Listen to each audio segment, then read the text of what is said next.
আমি বন্টন করি, আমি এই দুনিয়ার কর্ম বন্টন করি, ফলে এই দুনিয়ার এই স্বাভাবিকতা ভারসাম্য টিকে আছে।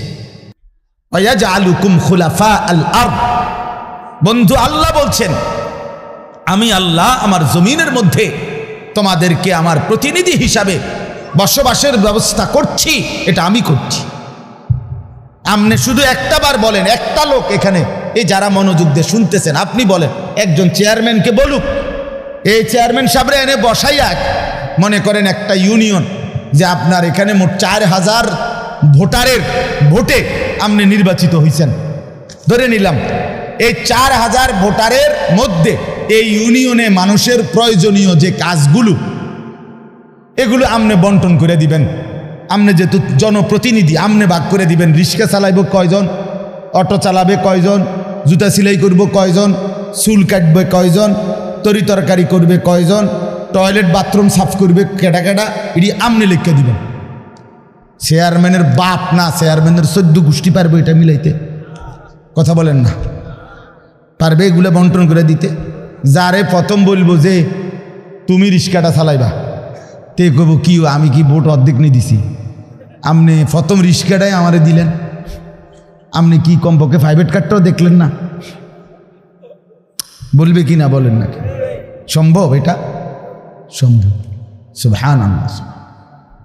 নাহনু কাসামনা বাইনাহুম মাঈশাতাহুম ফিল হায়াতিদ দুনিয়া, রব্বুল আলামিন বলেন দুনিয়ার হায়াতে আমার প্রতিটা বান্দার কর্মের বন্টন আমি করে থাকি। ওয়ারাফা'না বা'দাহুম ফাওকা বা'দিন, এরপরে আজীব কথা আল্লাহ বলেন আমি রব্বুল আলামিন আমার বান্দাদের মধ্যে এই দুনিয়ায় একদল আরেক দল, একজন আরেকজনের উপরে মর্যাদাবান করে থাকি। ফলে লিয়াত্তাখিযা বা'দুহুম বা'দান সুখরিয়া, ফলে আমার বান্দারা একে অপর থেকে নিজেদের প্রয়োজনীয় কাজগুলো আদায় করতে পারে। সুবহানাল্লাহ। আল্লাহ বলেন আমি মাথায় ঢুকাইছি, তুই রিক্সা চালা, এই প্যাসেঞ্জার তোর সিটের উপরে বসে, সে বসে থাকবে, তুই চালাবি। আল্লাহ বলেন এটা এই যে একজন দুইজনই মানুষ, এটাও মানুষ ওইটাও মানুষ, এই লোকটা প্রতিটা প্যাডেল মানে রিক্সা ঘুরাচ্ছে, তার ঘাম বাইয়া পড়তেছে, আত্মে বেটা জমিদারের মতো সে এয়াটার মধ্যে ফোমের এয়াটার মধ্যে সিটটার মধ্যে বইয়া মোবাইলে কথা কয়, ঠ্যাং দুইটা আলগি দিয়া, কিরে বেটা কি তারে, তা সে যদি বলতো বেটা প্রয়োজনে ভিক্ষা করে খামু বেটা, তো তোরে এভাবে টাইনতে হবে, নাম বেটা দুজন একটা যাবো বেটা। কথার কথা, কে তারে বুঝাবে তখন?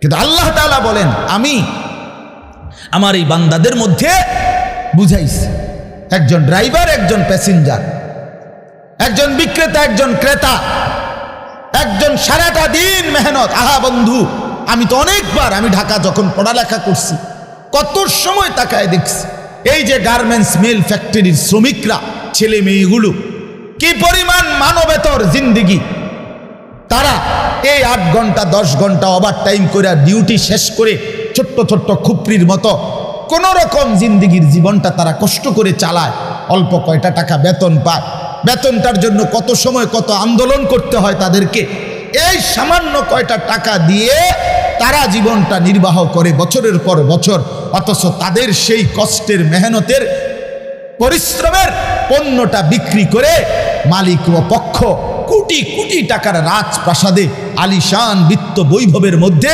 উল্লাস করছে। আল্লাহ বলেন বান্দা এই যে ব্যবধান, এটা আমি করছি, এটা আমার ফয়সালা, আমার ইচ্ছা। আমি যাকে মন চাই ধনী বানাই, আমি যাকে মন চাই গরিব বানাই, আমি যাকে মন চাই সম্পদের প্রাচুর্য বাড়িয়ে দেই, আমি যাকে মন চাই সম্পদ কমিয়ে দেই। আমার বান্দা এটা তোমার দুনিয়াবি কোনো শিক্ষা, দুনিয়াবি কোনো যোগ্যতা, শারীরিক কোনো দক্ষতা, তোমার মেধার কোনো বিচক্ষণতা নয়, কসম আল্লাহর নয়। যুবক প্রতারিত হইও না বন্ধু, প্রতারিত হইও না।